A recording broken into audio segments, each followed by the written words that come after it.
जय हिंद दोस्तों। कैसे हैं आप लोग? आशा करता हूँ आप लोग स्वस्थ होंगे, मस्त होंगे, ज़बरदस्त होंगे। दोस्तों आज कई दिनों के बाद दोस्तों ये क्लास जो हमारी प्रैक्टिसर नंबर 5 है दोस्तों, जो आरआरबी एनटीपीसी और ग्रुप डी एलपी की परीक्षाओं के लिए है दोस्तों, जो आज कई दिनों के बाद हो रही है दोस्तों। क्या बताएं दोस्तों, हमारे एरिया में दोस्तों इंटरनेट सुविधा जो थी वो लगभग 3 दिनों के लिए बंद कर दी गई थी। इससे दोस्तों ये क्लास डेली नहीं हो पाई थी दोस्तों। अगर सब कुछ ठीक रहा दोस्तों तो आगे से क्लास प्रतिदिन होगी सेम डेट पर, जो पिछले 12 बजे होती थी दोस्तों, वो उसी टाइम पे दोस्तों होगी। अब आगे की क्लास है दोस्तों सेम टाइम पे। तो आइए आज की क्लास को स्टार्ट करते हैं दोस्तों। RRB NTPC GK GS practice set number 5 जो है दोस्तों, आज हम स्टार्ट करते हैं दोस्तों। जितने लोग जुड़ चुके हैं दोस्तों, सभी लोग क्लास को शेयर कर दें, क्योंकि ये आज की क्लास दोस्तों कई दिनों के बाद हो रही है। तो आप लोग भी थोड़ा सहयोग करें हमारा, और क्लास को अपने दोस्तों में शेयर कर दें दोस्तों। जितने लोग दोस्तों जुड़ते थे लगभग वो सभी लोग जुड़ें दोस्तों, और क्लास का लाभ उठाएँ दोस्तों। हमारे चैनल जो एक्सप्रेस सीरीज है उसके अंतर्गत दोस्तों ये चल रही है दोस्तों। आरआरबी एनटीपीसी की जो प्रैक्टिस सेट है वो आज 5 है सो दोस्तों। और हमारे ऑफिशियल स्टडी अड्डा टेलीग्राम चैनल पे दोस्तों सभी लोग जुड़ जा रहे हैं, और जितने लोग जुड़े हैं दोस्तों अच्छी बात है। जितने लोग नहीं जुड़े हैं दोस्तों सभी लोग जुड़ जाएं। वहाँ पे वीडियो की लिंक दोस्तों डाल दी जाती है, और भी जानकारियाँ वहाँ से आप प्राप्त कर सकते हैं दोस्तों। तो आइए आज की क्लास को स्टार्ट करते हैं दोस्तों। आज का मोटिवेशनल थॉट है दोस्तों, जितना बड़ा संघर्ष होगा जीत उतनी ही शानदार होगी दोस्तों। जितना बड़ा संघर्ष होगा जीत उतनी ही शानदार होने वाली है दोस्तों। आइए आज का सबसे महत्वपूर्ण प्रश्न, और पहला प्रश्न दोस्तों क्या है देखिए दोस्तों। पहला प्रश्न दोस्तों कह रहा है, संयुक्त राष्ट्र के 8वें महासचिव कौन थे? ऑप्शन है एंटोनियो गुटेरेस, कोफी अन्नान, यूथांत, बान की मून। तो दोस्तों संयुक्त राष्ट्र के 8वें महासचिव जो थे वो कौन थे दोस्तों? आप लोग बताइए, अगर पता है दोस्तों। नहीं पता है दोस्तों तो हम बता रहे हैं दोस्तों। जो संयुक्त राष्ट्र के 8वें महासचिव थे वो थे हमारे बान की मून दोस्तों। कौन थे? बान की मून जो थे दोस्तों ये 8वें महासचिव थे। बान की मून जो थे ये संयुक्त राष्ट्र के 8वें महासचिव थे दोस्तों। दोस्तों इनका जो कार्यकाल था दोस्तों वो था 1 जनवरी 2007 से, पूरा कार्यकाल दोस्तों हम बता रहे हैं 1 जनवरी, इनका जो कार्यकाल था वो था 1 जनवरी 2007 से 31 दिसंबर, कितना दोस्तों? 31 दिसंबर 2016 तक दोस्तों इनका कार्यकाल था दोस्तों। तो ये 8वें और 9वें महासचिव दोनों थे दोस्तों, मान लीजिए। क्योंकि इनको 21 जून दोस्तों, कब दूसरा जो कार्यकाल था दोस्तों इनका शुरू हुआ था 21 जून 2011। कब से दूसरा कार्यकाल जो शुरू हुआ था दोस्तों इनका जो दूसरा कार्यकाल था दोस्तों, बान की मून का जो दूसरा कार्यकाल था दोस्तों वो शुरू हुआ था 21 जून। कब शुरू हुआ था दोस्तों? 21 जून 2011 को। और पहला कब शुरू हुआ था? तो इनका पहला शुरू हुआ था 1 जनवरी 2007 को दोस्तों। तो टोटल ये बान की मून जो थे ये 8वें महासचिव थे दोस्तों। इन्होंने दुनिया के सबसे गरीब और सबसे कमज़ोर लोगों को आवाज़ देकर पुलों को विकसित करने और संगठन को मजबूत करने का काम किया था। किसने किया था दोस्तों? तो ये बान की मून ने किया था दोस्तों। और जो एंटोनियो गुटेरेस जो है दोस्तों, ये इनका पूरा नाम था Antonio manual de Oliveira Guterres, एक पुर्तगाली राजनेता थे दोस्तों ये जो थे ये। तो हमारा प्रश्न नंबर 1 का सही उत्तर जो है वो हो जाएगा ऑप्शन नंबर 4, बान की मून, बिल्कुल करेक्ट आंसर हो जाएगा। आइए दोस्तों अगला प्रश्न देखते हैं। प्रश्न नंबर 2 क्या कह रहा है? प्रश्न नंबर 2 कह रहा है हमारा, निम्नलिखित में से कौन सी भारतीय खदान दुनिया की सबसे बड़ी यूरेनियम खदान में से एक है दोस्तों? तुम्माल पल्ले खदान, जादूगुड़ा खदान, नरवा पहाड़ खदान, या भटिन खदान? तो दोस्तों इसका सही उत्तर क्या हो जाएगा? प्रश्न नंबर 2 का जो है सही उत्तर हो जाएगा तुम्माल पल्ले खदान। क्या हो जाएगा दोस्तों? तुम्माल पल्ले खदान जो है ये भारतीय खदान है और दुनिया की सबसे बड़ी यूरेनियम खदान है। ऑप्शन नंबर 1 बिल्कुल करेक्ट आंसर हो जाएगा प्रश्न नंबर 2 का दोस्तों। देखिए दोस्तों लिखा हुआ है, तुमालपल्ले खदान एक यूरेनियम खदान है जो भारत के आंध्र प्रदेश के कडपा में तुमलापल्ली गांव में पाई जाती है। कडपा जिला के तुमलापल्ली गांव में पाई जाती है। 2011 में भारत के परमाणु ऊर्जा आयोग द्वारा किए गए अध्ययनों के परिणामों ने विश्लेषकों को यह विश्वास दिलाया कि यह खदान दुनिया के सबसे बड़े यूरेनियम भंडार में से एक हो सकती है दोस्तों, जो हो गई है सबसे बड़ी खदान दोस्तों यूरेनियम। कौन सी? तुमालपल्ले खदान दोस्तों। आइए अगला प्रश्न देखते हैं। प्रश्न नंबर 3 दोस्तों क्या कह रहा है?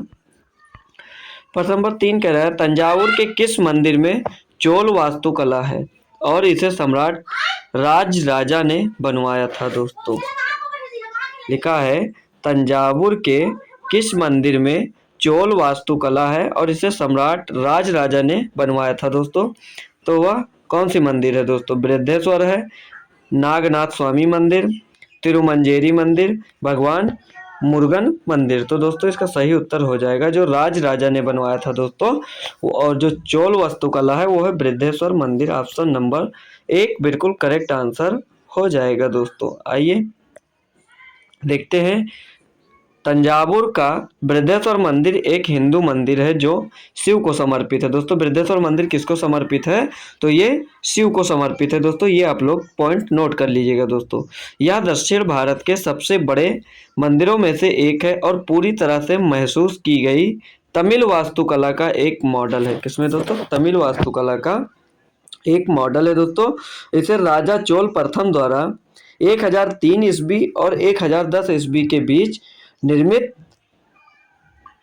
है दोस्तों, और 11वीं शताब्दी के इस मंदिर के प्रारंभिक स्मारक एक खाई के आसपास बनाए गए थे। कहाँ बनाए गए थे दोस्तों? तो एक खाई के आसपास बनवाए गए थे दोस्तों। ये मंदिर जो थी दोस्तों कब से कब को बनाए गए थे? तो 1003 और 1010 ईस्वी के बीच में ये निर्मित थी दोस्तों। आइए अगला प्रश्न देखते हैं। प्रश्न नंबर 4 दोस्तों क्या कह रहा है? प्रश्न नंबर 4 कह रहा है निम्नलिखित में से कौन सा शहर राज्य की लगभग आधी सूती मिलों के साथ सबसे महत्वपूर्ण केंद्र के रूप में उभरा है? निम्नलिखित में से कौन सा शहर राज्य की लगभग आधी सूती मिलों के साथ सबसे महत्वपूर्ण केंद्र के रूप में उभरा है? बेंगलुरु, मदुरै, कोयम्बटूर या चेन्नई? तो दोस्तों सही उत्तर इसका हो जाएगा कोयम्बटूर। ऑप्शन नंबर 3 जो है दोस्तों इसका बिल्कुल करेक्ट आंसर हो जाएगा। प्रश्न नंबर 4 का कोयम्बटूर जो है वो आधी सूती मिलों के साथ सबसे महत्वपूर्ण केंद्र के रूप में उभरा है दोस्तों। तमिलनाडु राज्य में सबसे अधिक मिलें हैं, जिनमें से अधिकांश मिलें कपड़े के बजाय सूत का उत्पादन करती हैं। आधे से अधिक मिलें वहां स्थित होने के कारण कोयम्बटूर सबसे महत्वपूर्ण केंद्र के रूप में उभरा है दोस्तों। अन्य प्रमुख शहरों में चेन्नई, मदुरै, तिरुनेलवेली, तूतीकोरिन, तंजावुर, रामनाथपुरम और सलेम शामिल हैं दोस्तों। कर्नाटक के कपास उत्पादक उद्योग में सूती वस्त्रों का विकास हुआ है। कर्नाटक के कपास उत्पादक उद्योग में सूती वस्त्रों का विकास हुआ है दोस्तों। तो आइए अगला प्रश्न देखते हैं। प्रश्न नंबर 5 हमारा क्या कह रहा है दोस्तों? प्रश्न नंबर 5 कह रहा है उत्पादन की प्रति इकाई कुल लागत क्या कहलाती है? उत्पादन की प्रति इकाई कुल लागत क्या कहलाती है? औसत स्थिर लागत, औसत लागत या औसत परिवर्तनशील लागत या औसत उत्पाद? तो दोस्तों इसका सही उत्तर हो जाएगा औसत लागत। ऑप्शन नंबर 2 बिल्कुल करेक्ट आंसर हो जाएगा। प्रश्न नंबर 5 का दोस्तों क्या हो जाएगा? औसत लागत। ऑप्शन नंबर 2 इसका बिल्कुल करेक्ट आंसर हो जाएगा दोस्तों। आइए अगला प्रश्न देखते हैं। प्रश्न नंबर 6 दोस्तों क्या कह रहा है? प्रश्न नंबर 6 कह रहा है बर्दवान का राजा कौन था जब स्थायी बंदोबस्त लागू किया गया था? बर्दवान का राजा कौन था जब स्थायी बंदोबस्त लागू किया गया था दोस्तों? ऑप्शन देख लीजिए, तेजचंद, मेहताब चंद, संगम राय या अबू राय? तो दोस्तों इसका सही उत्तर है जो बर्दवान का राजा था वो था तेजचंद। तेजचंद जो राजा था उस समय बर्दवान का दोस्तों तभी स्थायी बंदोबस्त लागू किया गया था। क्या स्थायी बंदोबस्त तभी लागू की गई थी? कौन सा राजा उस समय? तेजचंद दोस्तों। आइए ऑप्शन नंबर 1 इसका बिल्कुल करेक्ट आंसर हो जाएगा, तेजचंद राजा था दोस्तों। स्थायी बंदोबस्त लागू होने के समय तेजचंद बर्दवान के राजा थे। कहाँ के दोस्तों? बर्दवान के राजा थे। स्थायी बंदोबस्त लागू होने के समय तेजचंद दोस्तों ये राजा थे उस समय। ये क्या हो गया दोस्तों, एक मिनट। स्थायी बंदोबस्त लागू होने के समय तेजचंद राजा थे दोस्तों बर्दवान के। उसके बाद मेहताब चंद के अधीन संपत्ति समृद्ध हुई। इस संथाल विद्रोह और 1857 की क्रांति के दौरान मेहताब चंद ने अंग्रेजों की सहायता की दोस्तों। 1857 की क्रांति के दौरान जो मेहताब चंद दोस्तों ऑप्शन में थे, उन्होंने अंग्रेजों की सहायता की थी दोस्तों, और मेहताब चंद के अधीन जो थी संपत्ति समृद्ध हुई थी दोस्तों। और दोस्तों बर्दवान के कई महलों संपदाओं के राजा बिक्री के लिए तैयार थे। 1793 में स्थायी बंदोबस्त की स्थापना हुई थी। कब हुई थी दोस्तों, 1793 ईस्वी में स्थायी बंदोबस्त की स्थापना हुई थी दोस्तों। आइए अगला प्रश्न देखते हैं, प्रश्न नंबर 7 दोस्तों क्या कह रहा है। प्रश्न नंबर 7 कह रहा है 1967 में भारत में पहला प्रायोगिक उपग्रह दूरसंचार पृथ्वी स्टेशन कहाँ स्थापित किया गया था। 1967 में भारत में पहला प्रायोगिक उपग्रह दूरसंचार पृथ्वी स्टेशन कहाँ स्थापित किया गया था दोस्तों। अहमदनगर, इलाहाबाद, अहमदाबाद या औरंगाबाद। तो दोस्तों इसका सही उत्तर हो जाएगा अहमदाबाद। ऑप्शन नंबर 3 इसका बिल्कुल करेक्ट आंसर हो जाएगा। अहमदाबाद में 1967 ईस्वी में भारत में पहला प्रायोगिक उपग्रह दूरसंचार पृथ्वी स्टेशन स्थापित किया गया था अहमदाबाद में दोस्तों। आइए अगला प्रश्न देखिए दोस्तों,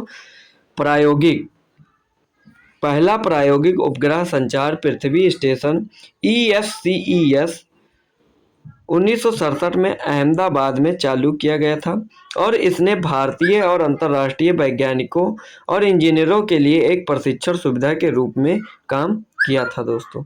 आइए अगला प्रश्न देखते हैं, प्रश्न नंबर 8 दोस्तों कह रहा है वह भूमि जो एक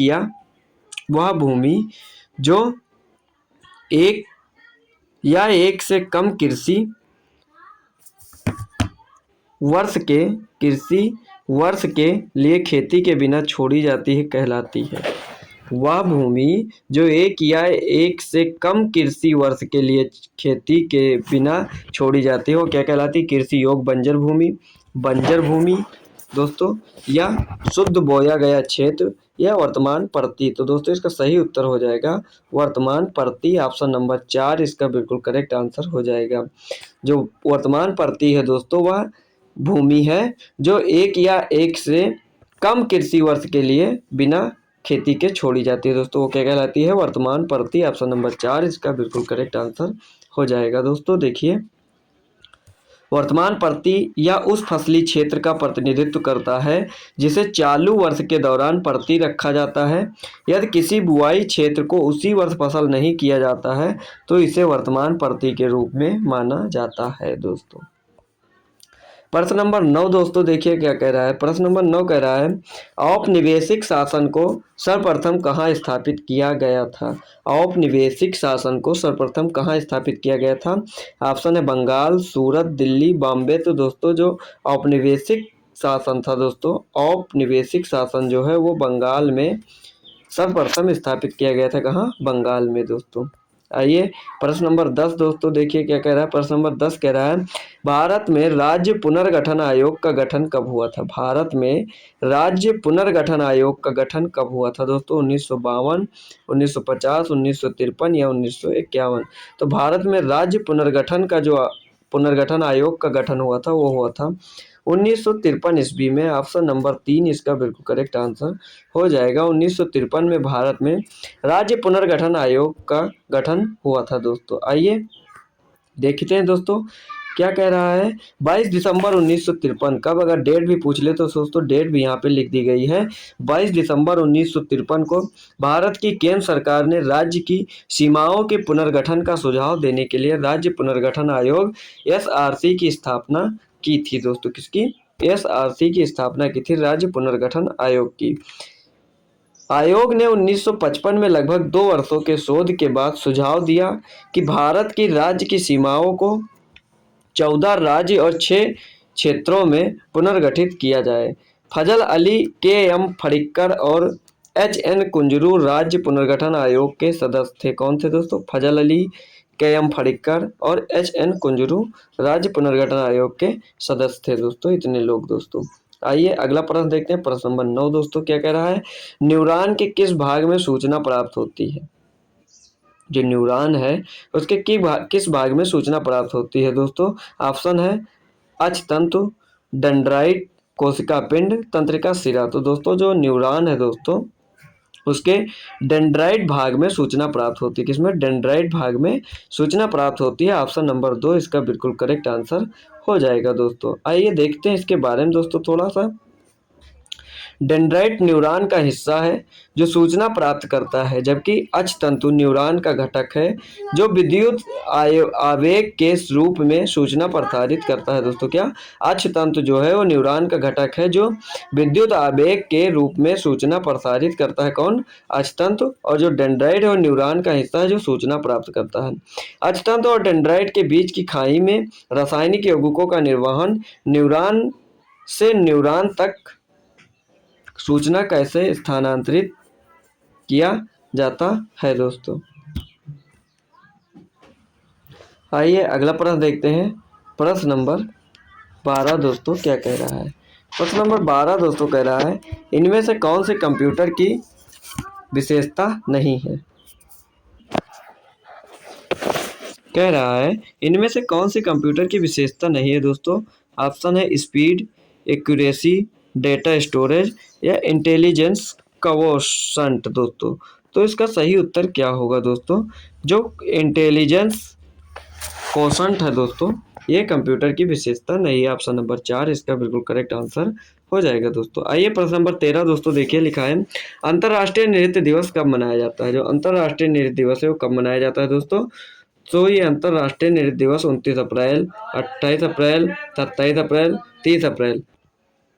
तो दोस्तों इसका सही आंसर हो जाएगा 29 अप्रैल दोस्तों। 29 अप्रैल को अंतर्राष्ट्रीय नृत्य दिवस मनाया जाता है। कब मनाया जाता है दोस्तों। 29 अप्रैल को अंतर्राष्ट्रीय नृत्य दिवस मनाया जाता है दोस्तों। ऑप्शन नंबर 1 इसका बिल्कुल करेक्ट आंसर हो जाएगा दोस्तों। आइए प्रश्न नंबर 14 दोस्तों देखिए। प्रश्न नंबर 14 कह रहा है इनमें से कौन सी पूंजी प्राप्ति का हिस्सा नहीं है। कौन सी, इनमें से कौन पूंजी प्राप्ति का हिस्सा नहीं। ऋण की वसूली, विनिवेश, ऋण लेना या कर। तो दोस्तों जो पूंजी प्राप्ति का हिस्सा नहीं वो है कर। ऑप्शन नंबर 4 इसका बिल्कुल करेक्ट आंसर हो जाएगा दोस्तों। आइए अगला प्रश्न देखते हैं। प्रश्न नंबर 15 दोस्तों क्या कह रहा है। प्रश्न नंबर 15 कह रहा है प्रधानमंत्री जवाहरलाल नेहरू द्वारा औपचारिक रूप से भारत के पहले परमाणु रिएक्टर का उद्घाटन किस वर्ष किया गया था। प्रधानमंत्री जवाहरलाल नेहरू द्वारा औपचारिक रूप से भारत में पहले परमाणु रिएक्टर का उद्घाटन किस वर्ष किया गया था। 1955 में, 1967 में या 1965 या 1957 में। दोस्तों जो प्रधानमंत्री जवाहरलाल नेहरू द्वारा भारत में पहले परमाणु रिएक्टर का उद्घाटन किया गया था वो किया गया था 1957 ईस्वी में। कहाँ पे दोस्तों, 1957 ईस्वी में किया गया था उद्घाटन दोस्तों। आइए देखते हैं दोस्तों इसका क्या नाम था दोस्तों। नाम था दोस्तों अप्सरा। भारत और एशिया का पहला परमाणु रिएक्टर 4 अगस्त 1956 को अपराह्न 3:45 बजे परिचालन में आया। 20 जनवरी 1957 को प्रधानमंत्री नेहरू द्वारा इसका उद्घाटन किया गया दोस्तों।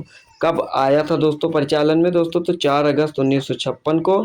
और कब इसका उद्घाटन हुआ, तो 20 जनवरी 1957 ईस्वी को प्रधानमंत्री जवाहरलाल नेहरू द्वारा उद्घाटन किया गया कि इसका अप्सरा भारत और एशिया का पहला परमाणु रिएक्टर था जो दोस्तों। आइए अगला प्रश्न देखते हैं। प्रश्न नंबर 16 दोस्तों क्या कह रहा है।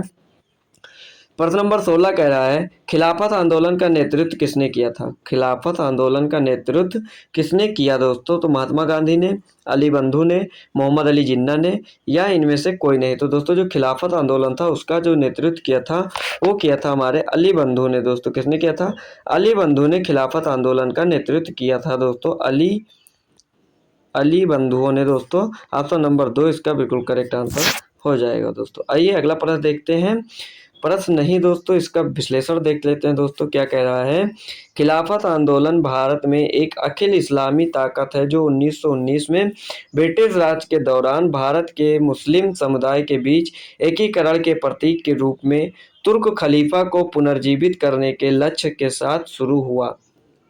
क्या हुआ दोस्तों, 1919 में खिलाफत आंदोलन दोस्तों ब्रिटिश राज के दौरान भारत के मुस्लिम समुदाय के बीच एकीकरण के प्रतीक के रूप में तुर्क खलीफा को पुनर्जीवित करने के लक्ष्य के साथ शुरू हुआ था दोस्तों। कब? 1919 में दोस्तों।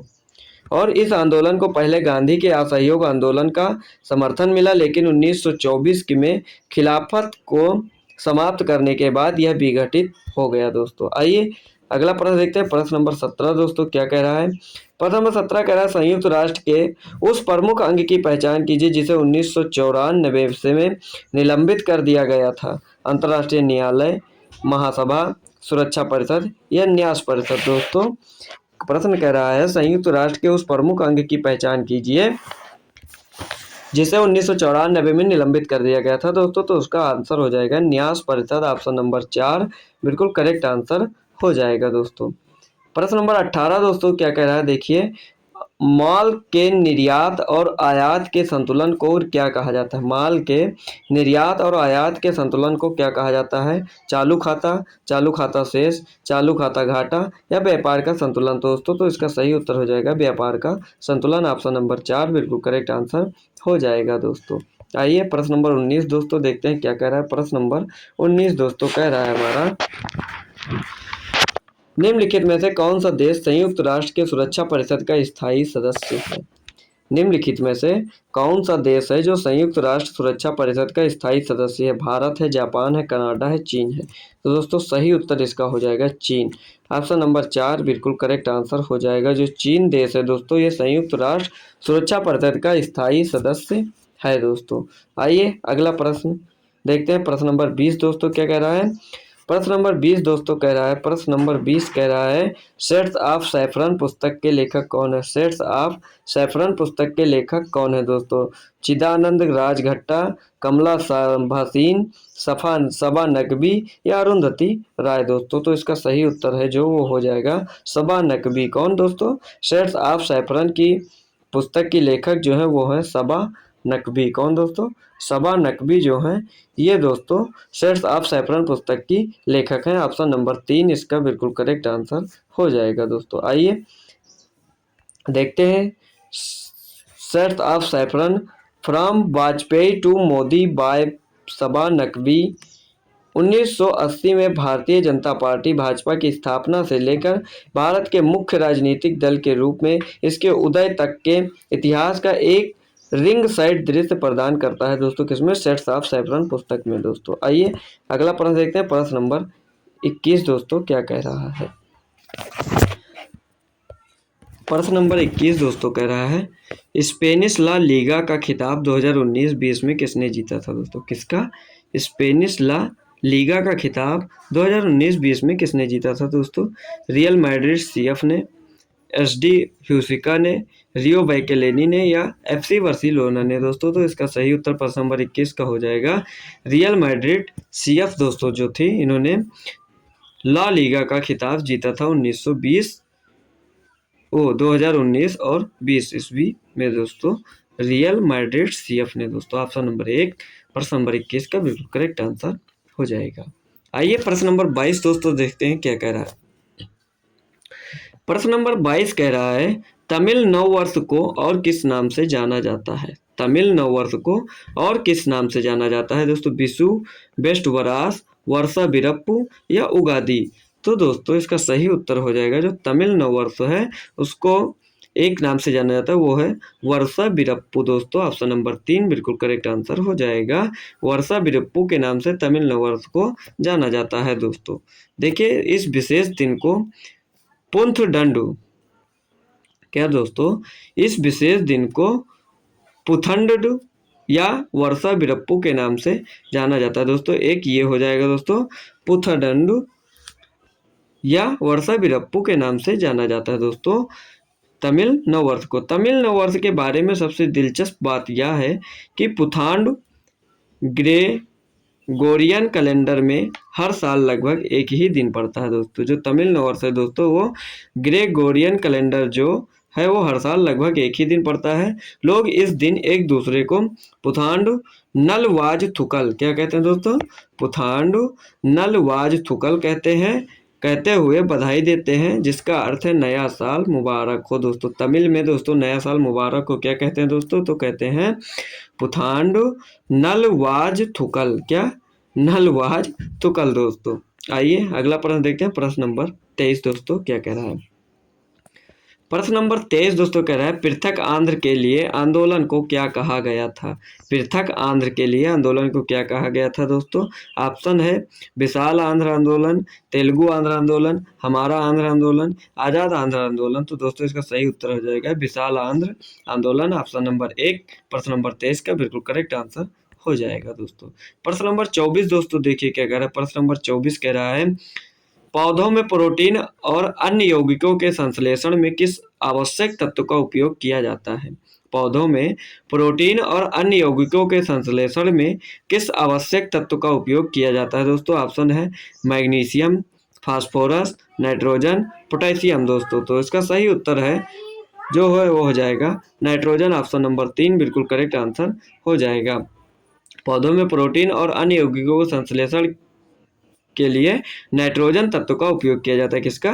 नाइट्रोजन तत्व का। ऑप्शन नंबर 3 बिल्कुल करेक्ट आंसर हो जाएगा दोस्तों। प्रश्न नंबर 25 दोस्तों देखिए क्या कह रहा है। प्रश्न नंबर 25 कह रहा है कुछ जीव कार्बन डाइऑक्साइड और पानी के रूप में अकार्बनिक स्रोतों से प्राप्त साधारण खाद्य सामग्री का उपयोग करते हैं। इन जीवों को किस नाम से जाना जाता है? मृतोपजीवी, प्राण संभोजी, परपोषित या स्वपोषी। तो दोस्तों इसका सही उत्तर हो जाएगा स्वपोषी। ऑप्शन नंबर 4 बिल्कुल करेक्ट आंसर हो जाएगा प्रश्न नंबर 25 का दोस्तों। आइए देखते हैं, कह रहा है एक स्वपोषी या प्राथमिक उत्पादक एक ऐसा जीव है जो कार्बन डाइऑक्साइड जैसे साधारण पदार्थों से कार्बन का उपयोग करके जटिल कार्बनिक यौगिक जैसे कार्बोहाइड्रेट, वसा और प्रोटीन का उत्पादन करता है। आमतौर पर प्रकाश संश्लेषण या अकार्बनिक रासायनिक प्रतिक्रियाओं रसायन संश्लेषण में ऊर्जा का उपयोग करता है। किससे दोस्तों? रसायन संश्लेषण से ऊर्जा का उपयोग करता है। कौन? स्वपोषी दोस्तों।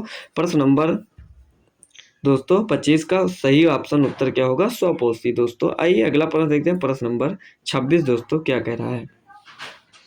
प्रश्न नंबर 26 कह रहा है राउरकेला स्टील प्लांट की शुरुआत भारत के तत्कालीन राष्ट्रपति द्वारा पहली ब्लास्ट फर्नेस के उद्घाटन के साथ कब हुई थी? दोस्तों क्या कह रहा है राउरकेला स्टील प्लांट की शुरुआत भारत के तत्कालीन राष्ट्रपति द्वारा पहली ब्लास्ट फर्नेस के उद्घाटन के साथ कब हुई थी? 1958, 1969, 1968 या 1959 में दोस्तों। तो इसका सही उत्तर हो जाएगा 1959 में दोस्तों पहली ब्लास्ट फर्नेस का उद्घाटन हुआ था दोस्तों भारत के तत्कालीन राष्ट्रपति द्वारा 1959 ईस्वी में दोस्तों। आइए अगला प्रश्न देखते हैं, प्रश्न नंबर यही दोस्तों देख लेते हैं। Rourkela steel plant RSP Rourkela Odisha में भारत में सार्वजनिक क्षेत्र में पहला एकीकृत इस्पात संयंत्र है दोस्तों। क्या? राउरकेला स्टील प्लांट ओडिशा में भारत में सार्वजनिक क्षेत्र में पहला एकीकृत इस्पात संयंत्र है दोस्तों। यह 1960 के दशक में 1 मिलियन टन की स्थापित क्षमता के साथ पश्चिम जर्मनी के सहयोग से स्थापित किया गया था दोस्तों। यह भारतीय इस्पात प्राधिकरण द्वारा संचालित है दोस्तों। आइए अगला प्रश्न देखते हैं, प्रश्न नंबर 27 दोस्तों देख लीजिए क्या कह रहा है। प्रश्न नंबर 27 कह रहा है विभिन्न विद्युत सुरक्षा उपकरणों में से विद्युत धारा के तापीय प्रभाव पर आधारित उपकरण को क्या कहा जाता है?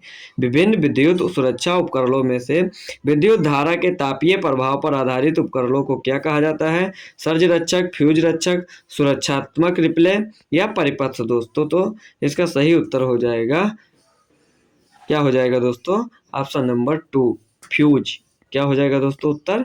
फ्यूज हो जाएगा। प्रश्न नंबर 27 का ऑप्शन नंबर 2 बिल्कुल करेक्ट आंसर हो जाएगा दोस्तों। देखिए फ्यूज जो है दोस्तों, फ्यूज विद्युत धारा के ऊष्मीय प्रभाव पर आधारित है।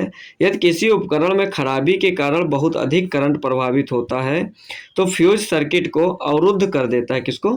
फ्यूज जो होता है वो सर्किट को अवरुद्ध कर देता है। यह वायरिंग और उपकरण की सुरक्षा करता है यदि कुछ गलत हो जाता है। फ्यूज में तार का एक टुकड़ा होता है जो आसानी से पिघल जाता है दोस्तों। फ्यूज में जो होता है क्या होता है दोस्तों? एक तार का टुकड़ा होता है जो ज़्यादा करंट फ्लो होने पर दोस्तों वो आसानी से पिघल जाता है और लाइट कट हो जाती है दोस्तों। सबके घरों में लगभग दोस्तों लगा होगा। अब ज़्यादातर नहीं उपयोग होता है दोस्तों, नहीं तो पहले के ज़माने में फ्यूज का ज़्यादा उपयोग होता था। घरों में भी पत्थर का दोस्तों लगा होता था बोर्ड में, और उसमें एक तार का टुकड़ा लगा हुआ होता था। आइए देखते हैं अगला प्रश्न नंबर 28 दोस्तों क्या कह रहा है। प्रश्न नंबर 28 दोस्तों कह रहा है, मानव समाज के प्रतीक के रूप में किसे माना जाता है? माना जाता था जो भारतीय राष्ट्रीय आंदोलन के दौरान मशीनों और प्रौद्योगिकी का महिमा मंडन नहीं करेगा। मानव समाज के प्रतीक के रूप में किसे माना जाता था जो भारतीय राष्ट्रीय आंदोलन के दौरान मशीनों और प्रौद्योगिकी का महिमा मंडन नहीं करेगा? ऑप्शन है कुम्हार का चाक, हथकरघा, चरखा या स्पिनिंग जेनी। तो दोस्तों सही उत्तर मानव समाज के प्रतीक के रूप में जो माना जाता था वो माना जाता था चरखा। किसे दोस्तों? चरखा। ऑप्शन नंबर 3 बिल्कुल करेक्ट आंसर हो जाएगा प्रश्न नंबर 28 का ऑप्शन नंबर 3 दोस्तों। देखिए दोस्तों क्या कह रहा है, चरखे को मानव समाज का प्रतीक माना जाता था जो भारतीय राष्ट्रीय आंदोलन के दौरान मशीनों और प्रौद्योगिकी का महिमा मंडन नहीं करेगा।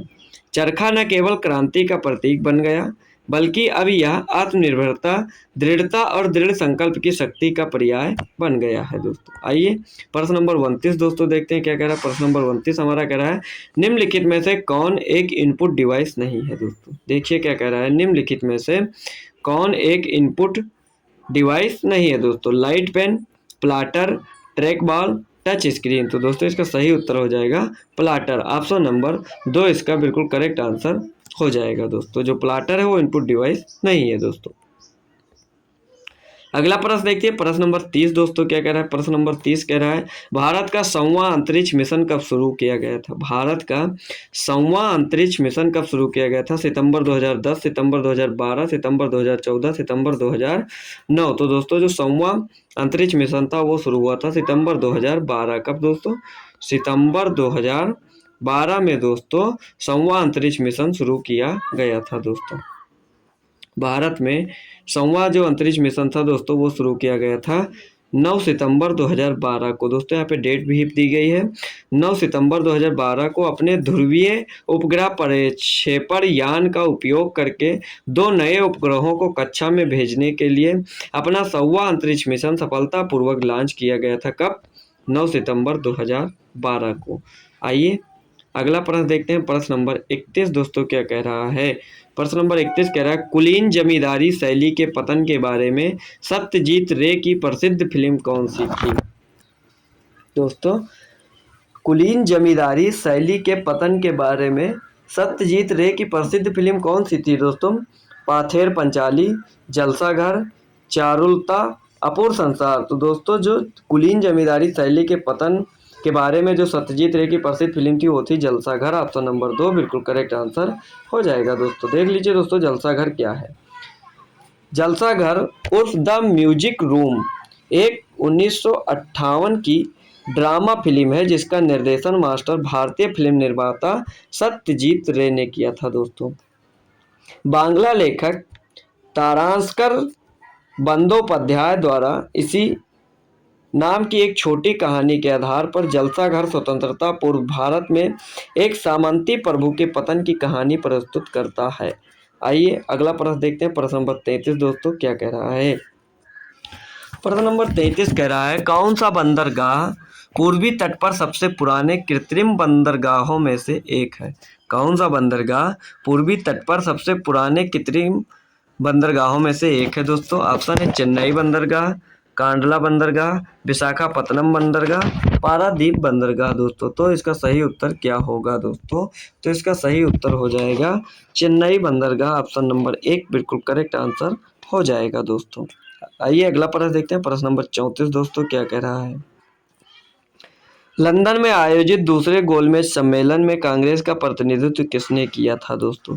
लंदन में आयोजित दूसरे गोलमेज सम्मेलन में कांग्रेस का प्रतिनिधित्व किसने किया था? महात्मा गांधी ने, लाल बहादुर शास्त्री ने, वल्लभ भाई पटेल ने, जवाहरलाल नेहरू ने। तो दोस्तों इसका सही उत्तर हो जाएगा महात्मा गांधी। ऑप्शन नंबर 1 बिल्कुल करेक्ट आंसर हो जाएगा प्रश्न नंबर 34 का दोस्तों।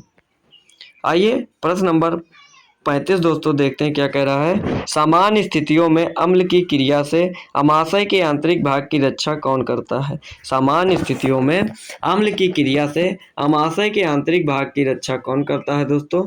दीर्घरोम, जठर ग्रंथियां, श्लेष्म या एंजाइम। तो दोस्तों तो इसका सही उत्तर हो जाएगा, क्या हो जाएगा दोस्तों? ऑप्शन नंबर 3 श्लेष्म जो है दोस्तों ये अम्ल की क्रिया से अमाशय की आंतरिक भाग की रक्षा करता है। कौन?